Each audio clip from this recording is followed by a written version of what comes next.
Okay, we're going to get started here. Good afternoon, and welcome to our webinar series featuring talks with Middle East Forum project directors and our guest panelists. My name is Benjamin Baird. I'm the director of MEF Action, the forum's new advocacy project that focuses on promoting U.S. interests in the Middle East and here at home through grassroots organizing and outreach. Our topic today, did Washington sufficiently support Iran's revolutionaries? Will feature remarks from Jason Brodsky of United Against Nuclear Iran. Before we get into introductions, I want to remind our viewers that they can ask questions of our guest at any time by using the Q&A box found below. We will endeavor to get to as many of these questions as we can in the final 10 minutes of our presentation, and questions will be selected by order received and relevancy. So with that out of the way, our guest today is Jason M. Brodsky, who is the policy director of United Against Nuclear Iran and a non-resident scholar at the Middle East Institute's Iran program. His research focus includes Iranian leadership dynamics, the Islamic Revolutionary Guard Corps, its proxy and partner network, and Iran's relationship with Israel. Mr. Brodsky holds a BA from Brandeis University, a JD from the University of Miami School of Law, and a Master of Laws from Georgetown University Law Center. Welcome, Mr. Brodsky, and thank you for being here. Thanks, Ben. It's great to be with you, and thank you for the invitation to appear in one of your webinars at the Middle East Forum. Yes, sir. We'll jump right into questions then. First, tell us a little bit about your organization, United Against Nuclear Iran. The name kind of gives it away, of course, but tell us a bit more about your mission and some of the strategies you folks employ. Sure. United Against Nuclear Iran was founded in 2008 by Ambassadors Mark Wallace, Dennis Ross, and the late Richard Holbrooke. Our roots are bipartisan. In that group, you have Democrats and Republicans. And that is because at our core, we believe that any successful Iran strategy must be grounded in a sufficient bipartisan consensus to keep it sustainable.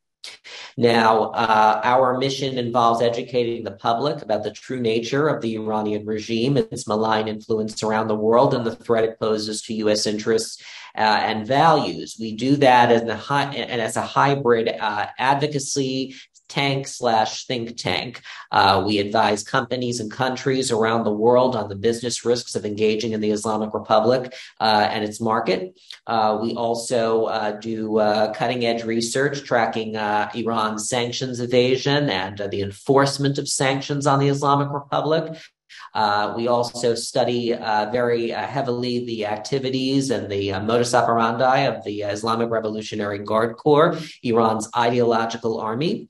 And we also, lastly, pay very close attention to the human rights situation inside Iran. And we are very much on the side of the Iranian people who are calling for an end to the Islamic Republic.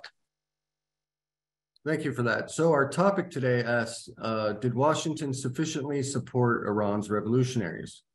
So just for our audience, where do the demonstrations that began in September stand today? Have they basically subsided for the most part? Well, I think that there's a misimpression in the media that they've subsided. I would not characterize it as subsiding. In fact, I think Iranians every day are engaging in brave acts of civil disobedience to challenge the core tenets of the Islamic Republic.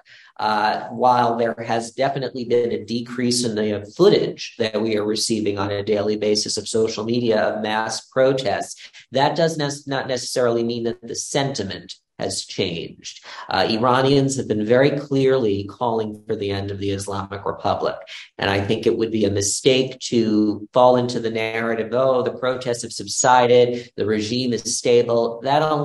Adhering to that framework only really fits into the goals of the Islamic Republic, who wants to portray itself as the only alternative in Iran to rule Iran, and that is not the case. So I think that we have to be careful as to how we're interpreting the situation on the ground. Sure. So what is your assessment then of the U.S. response to these protests? Did the Biden administration fumble the moment when these protests were at a peak, at least, as far as street demonstrations? I think the U.S. record is mixed. I would give our government high marks on what we have done to increase internet access in the Islamic Republic. Not many people may realize this, but according to a U.S. government assessment, U.S. anti-circumvention or censorship tools that were constructed to evade Iranian censorship of the internet put 30 million Iranians online at the height of the protests. And that's 1 in 3 Iranians. That's an astounding figure. And we as a government should be very proud of that. So it has really worked in that sense. And so that tool has been important and powerful, especially the general license D2, which was issued by the Biden administration to its credit to keep Iranians online.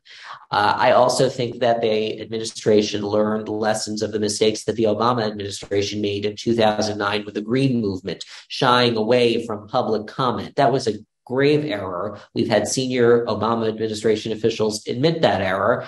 And the Biden administration has attempted to come out more forcefully in support of the Iranian people.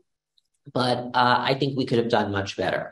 There is still a hesitancy in Washington to fully articulate the demand that the Iranian people have been clearly telegraphing, which has been that they want an end to the Islamic Republic.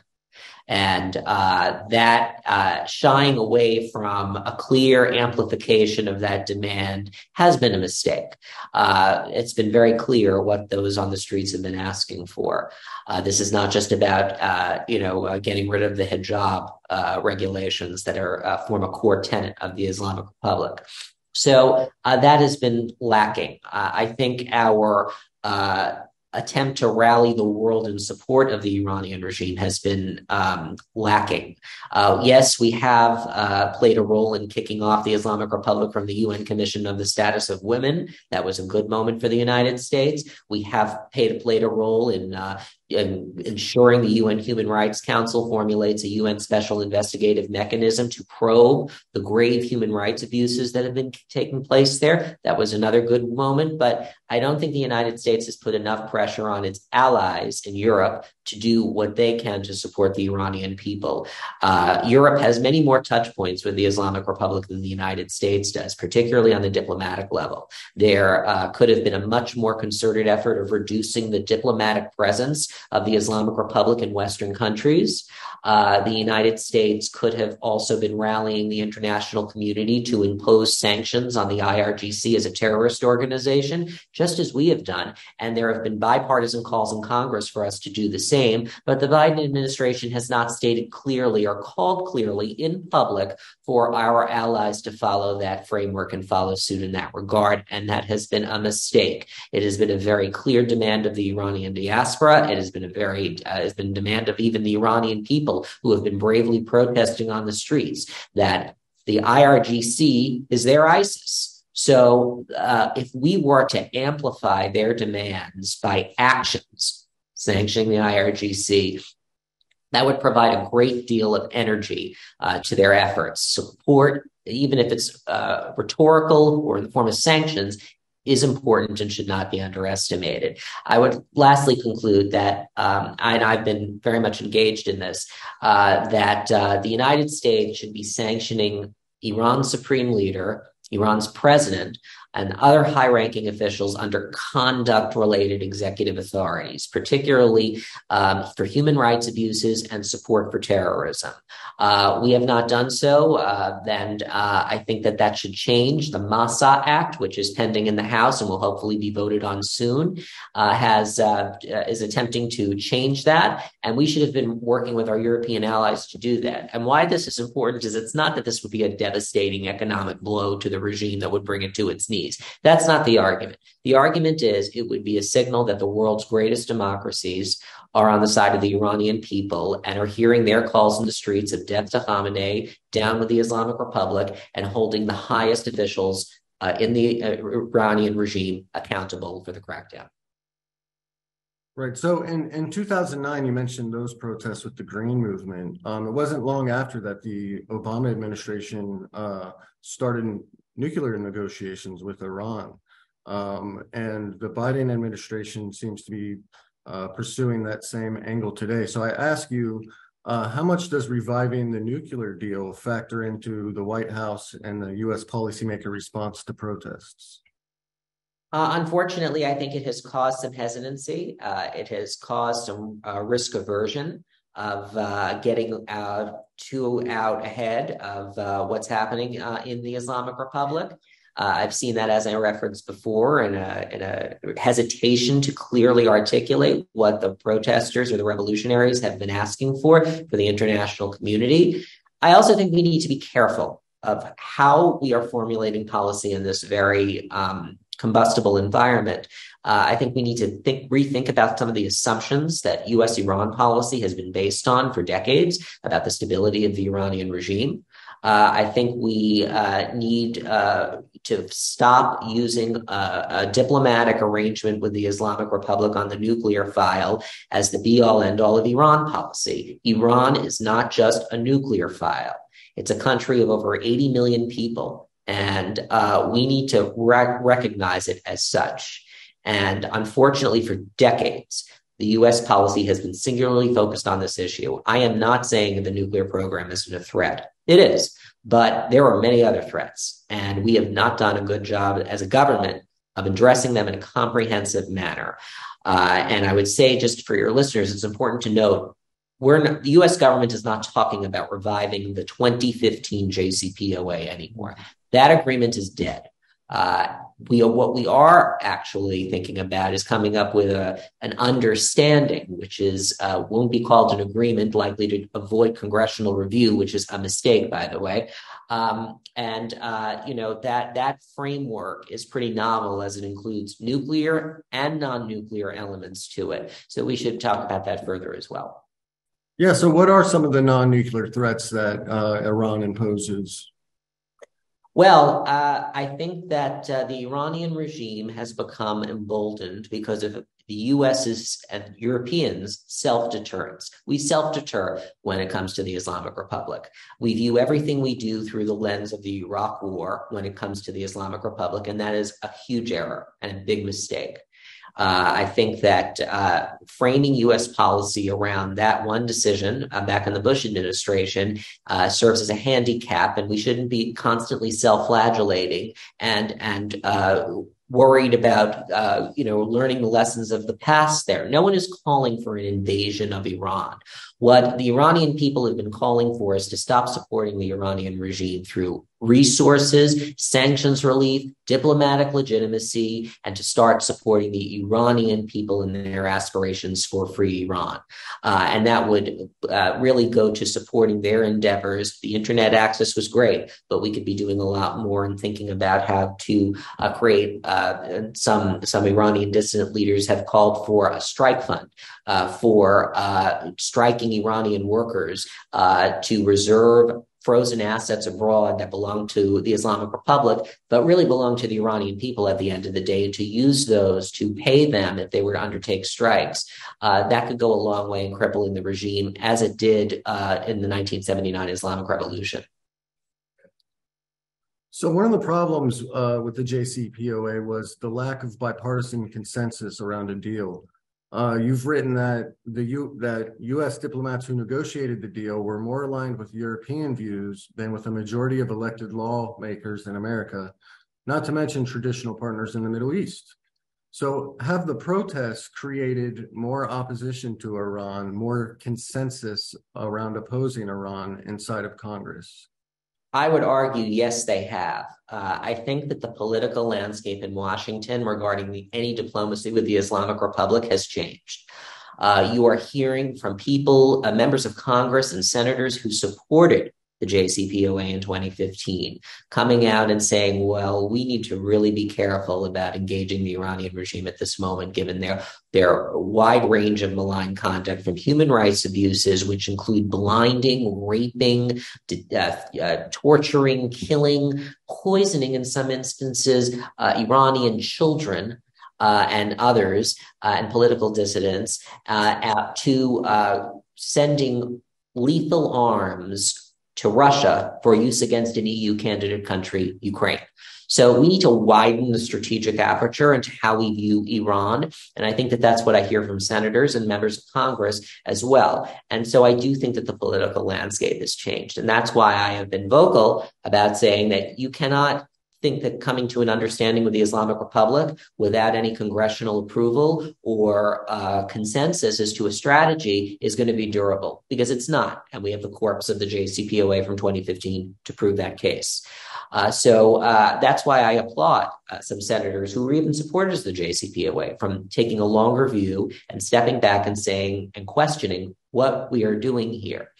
So the political landscape in the United States has changed. The political landscape in Europe has changed dramatically.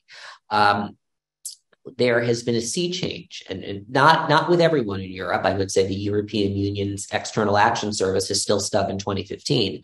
But in the national level, governments, there have been very expressions in national legislatures of the need for a new Iran strategy. I think their threat perception has changed, especially after the Islamic Republic started arming Russia with lethal drones for use against Ukraine. So that has been a game changer in my view. Right. So it's a controversial topic among the Iranian opposition, whether or not to engage with individuals within the Iran regime to try to turn them, effectuate a coup, or at the very least work with them in a post-regime Iran. What are your thoughts here? Should U.S. policymakers engage with Iranian government or military? Well, let's take a step back. Sure. We have to engage, unfortunately, with the Islamic Republic because we have American citizens who are being held hostage in Tehran. And their lives, these are lives at stake. Families have been ruined. These people have been imprisoned for years. And we as a government have a duty to do everything we can to bring them home. Now, I have concerns over a policy level of releasing assets for the release of hostages, because that only fuels more hostage taking. We have to engage at that level. Now, in terms of engaging Iranian leaders, to try to create fissures in the regime, I think that the regime's bad behavior is doing that already. It has generated a conversation in the regime. There has been a difference of opinion. You see that with different dialogues happening across the spectrum in the Islamic Republic. But the problem is the structure of power. The supreme leader is the decision maker, and those who have alternative viewpoints have no power. So, and I would also say that the Iranian opposition, if you ask them, they would say that they find reformist figures more threatening than the hardliners, because the reformists want to perpetuate the Islamic Republic. The Iranian people do not. Those figures do not have any resonance with the Iranian people. So that is what we have to be careful of in terms of engagement or looking to certain figures, because many of these reformist figures have no resonance with the people who have been protesting. And also, they want to continue the Islamic Republic. They're committed to the core tenets. And so we have to understand who we're engaging with, what their agenda is, and assessing whether at the end of the day it will strengthen the Islamic Republic or weaken the Islamic Republic. Engaging the reformist figures, we have to be careful, because that could end up strengthening the Islamic Republic. Right. So we saw Iranian expatriates in Europe and the U.S. really just galvanized by uprisings in Iran. They found effective ways to support the demonstrations from abroad. How can policymakers leverage this very active Iranian diaspora to hurt the regime and support everyday Iranians? An organized, united Iranian diaspora is the worst nightmare of the Islamic Republic. And I think U.S. officials, European officials, everyone else needs to do their part in getting the diaspora as organized as possible to increase their ability to influence policymaking in Western capitals in order to achieve that end.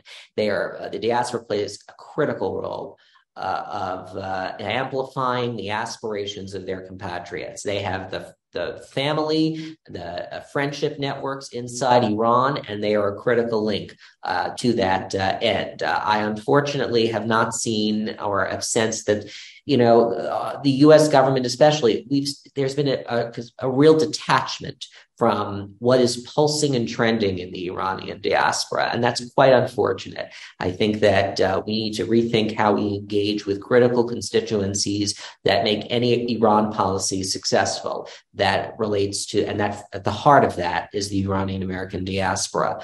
We also have the Jewish community. We have a lot of other constituencies who are greatly concerned about the threat that the Islamic Republic poses. And if we're not engaging, if we're not having figures in the Biden administration who have the confidence of those constituencies, we're going to have problems. And that's what I'd like to see moving forward. Okay, coming up on my final question for you here. Some Democrats in Congress have warned that if talks fail regarding a nuclear deal with Iran, all that remains is the military option. Certainly, sanctions alone do not appear sufficient to contain Iran's nuclear ambitions. Are these lawmakers right, or do policymakers have other effective tools that can be used? Any successful Iran strategy has to include a credible military threat. What do I mean by a credible military threat? Because that term is thrown around a lot. It means that the president on down has to change the messaging that is being employed in public to the Iranian regime. We need to start talking about the military option. The president, if you look at his rhetoric, the president has discomfort in talking about Iran. He doesn't like talking about it. He has never given a substantive speech on the topic. And when he's asked about it, he tries to move on as quickly as possible. So that is going to have to change. We need to have a substantive policy address from the president where he clearly states the military option is on the table. Barack Obama stated the military option is on the table. Joe Biden has affirmed that the military option is on the table, but has never articulated military option and vocalized it. That's important. The Iranian regime senses the hesitancy from the leadership on down, and that is an invitation for them to escalate. And so what we have is deterrence as a function of not only the capability of taking out Iran's entire nuclear infrastructure, but also the will to do so. The Iranian leadership knows the United States has the capability to take out their entire nuclear infrastructure. They doubt we have the will to do so. And the hesitancy in the highest ranks of the Biden administration to even speak about it and to be constantly talking about diplomacy sends a message. And we need to fix the messaging at the top. And we also need to not be shy when the Islamic Republic is launching rockets and drones, and in some cases, sadly, kills U.S. forces in Iraq and Syria. And there is either a non-response, or we respond against disposable proxies that don't change the fundamental calculations of the Iranian leadership. That also shows our risk aversion. And it's another invitation to escalate the situation. And so what I mean is we need to be focused on IRGC assets. Targeting those assets will create a different impression and calculation in the Iranian leadership to stop targeting U.S. forces. And by the way, this is a way to stop a war or to forestall a war because, God forbid, there's a devastating attack. That can be an invitation to war. I'll give you an example. We have multiple Americans who are currently under severe threat of assassination or abduction attempts on U.S. soil. And our government response has consisted of strongly worded press statements warning Iran of consequences, piecemeal sanctions that target individuals involved in the plot who have no assets in the United States and will never come here, and indictments of people. And it is solely handled really as a law enforcement matter. We have not imposed policy consequences on these actions, and that undermines our deterrence. If we're not acting when there is an act of war on U.S. soil, challenging the United States on our soil, what is that signal to Tehran? That they can escalate and continue and there's no price to pay. And that's a very dangerous situation because that could produce a war, God forbid, if there's a successful attack. Okay, well, I'm going to move on to some audience questions here. We have a few in the queue. I'll encourage the audience to send some more. Hopefully we can get to them in our short time. The first question here comes from Doris. They ask, what advantages does the U.S. government think we will gain by our wishy-washy attitude towards Iran? That's a good question. I think you have to look at the priorities of U.S. foreign policy right now. The president's priorities are countering China and the situation in Ukraine. They view Iran as a distraction. It's not a priority, clearly, for the administration. So they want to kick the can down the road, park the Iran issue, prevent, quote, escalation. And that has been the strategy. It's to buy time, but we're not dealing with the fundamental problem at the end of the day. And that is been unfortunate. And so if we're going to continue to employ these Band-Aid measures, we are not going to be able to have a successful Iran strategy. Next question comes from Len Levin. Asks, it appears that Iran is attempting to come to a rapprochement with the Saudi government. Is this a likely possibility? And if so, how would this affect Israel and the United States? I would not characterize the normalization deal between Saudi and Iran as a rapprochement. Okay, I know you're seeing soaring rhetoric and images of Saudi officials, shaking hands, appearing together with Iranians at events and whatnot. I would not mistake that for the real, sincere threats that the Saudi leadership faces from the Iranian regime that are unchanged. Despite this normalization agreement. I think that let's remember when Iran and Saudi Arabia had normalized full diplomatic relations pre-2016, not many people remember this, but Tehran tried to assassinate the Saudi ambassador to the United States at a Georgetown restaurant in 2011.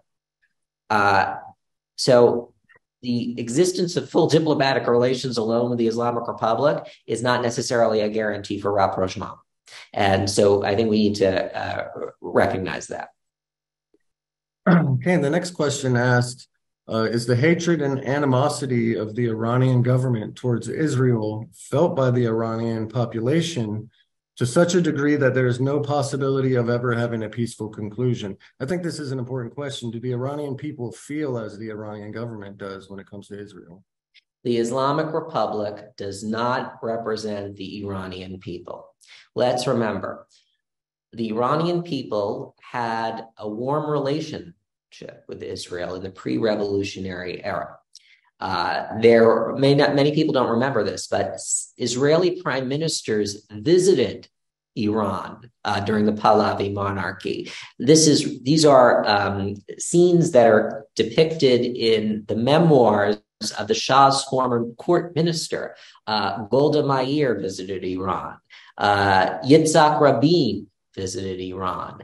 And so there was a warm relationship there. There were still tensions, and the Shah wanted to keep his distance given his need to balance those relationships with Iran's wider Arab relations. But that partnership and the seeds of that kind of warmer relationship are there. The problem has always been the Islamic Republic, and they are representative of a revolutionary, revanchist ideology that is completely not fulfilling Iran's national interests. It's fulfilling ideological interests, and that's important to, I think, note. The next question comes from Robert Larrick. He asked a question that involves Turkey. Doesn't the autonomous Kurdish zones in Iraq and Syria need to be seen as an ally by Turkey, not a threat, for standing up to a victorious Iran and the Russian mortal threat? Essentially, I think he's asking if Turkey should view Kurds as an ally for, or at least when it comes to Iran, as a potential ally. Well, I think Turkey has a very complicated relationship with Iran. There are bilateral irritants there. There are disputes over water. There are disputes over the regime's targeting of Israelis in Turkey. Let's remember last summer, the Turkish intelligence agency worked hand in hand with the Mossad to thwart Iranian operations in Turkey proper against Israelis. There were Iranian linked assassins waiting in hotels for Israelis. So this is very real stuff. But the Turkish government has also worked to provide Iran a permissive environment to engage in sanctions evasion. Turkey is a very dangerous place for Iranian dissidents as well. And there has been a permissive environment there, especially with the Zindashti drug cartel being contracted out to use against the enemies of the Islamic Republic. So there are very real complicated concerns there. So that's how I would answer the question. Sure. Okay. We're running up on time, but this last question I think is an important one. It comes from Jerry Stern. Asks that special envoy for Iran, Rob Malley, is now on leave, suggests that the U.S. will be taking a harder line in negotiations with Iran. Rather, does this suggest him being on leave for the security concerns suggests that they'll be taking a harder line on Iran, the U.S.? Well, look, I think that the very concerning reports about an investigation of mishandling of classified information need to be thoroughly borne out. We need all the facts. I think that the U.S. Special Envoy being on leave doesn't automatically mean there's going to be a change in approach in the policy. I think it's going to complicate the politics of any diplomacy and engagement with the Islamic Republic, but I don't necessarily think that's going to automatically result in a substantive policy change in the Biden administration. But let me say this. I think that we as a government need to do a much better job, starting in the executive branch. They need to do a better job of communicating what their Iran strategy is. We are hesitant to call the JCPOA and declare it dead, despite the overwhelming evidence that the U.S. is no longer pursuing that agreement. We are hesitant to call an agreement or deal that the U.S. has been engaged in indirect diplomacy with right now with the Islamic Republic of Oman, an agreement. We have to call it an understanding to avoid congressional review. And now there's been dodginess over the exact situation with the U.S. Special Envoy, with members of Congress being blindsided and not understanding the full contours here. So the administration needs to do a much better job communicating and stop dodging to avoid attention on Iran to focus on China and Ukraine. That's a bad strategy. I would also add, the United States Congress needs to do a much better job at overseeing the executive branch. Many of your listeners may not be aware, but the U.S. House Foreign Affairs Committee has not held a single public Iran-focused oversight hearing since 2020. That's unacceptable. It's outrageous. The Senate Foreign Relations Committee, to their credit, held one in May 2022, but it's not enough. We have to have a public conversation on Iran policy here, because otherwise you're going to get drift, you're going to get confusion, and that's not a recipe for a successful U.S. strategy. Thank you very much. We're out of time, it looks like. I want to thank our guest, Jason Brodsky, for answering our questions today. Jason, how can our guests get a hold of you if they have any questions about our topic today? Sure. I'm on Twitter, so please feel free to check out my handle. I'm at Jason M. Brodsky, and I'm always happy to engage with people. It was great joining you. Thank you. And thank you to our viewers, of course. As a reminder, we have our project director webinars every Monday and Friday at this time, and you can check our Israel Insider out with Ashley Perry on Wednesdays at 3 p.m. Eastern. Thank you for tuning in, and have a wonderful rest of the day.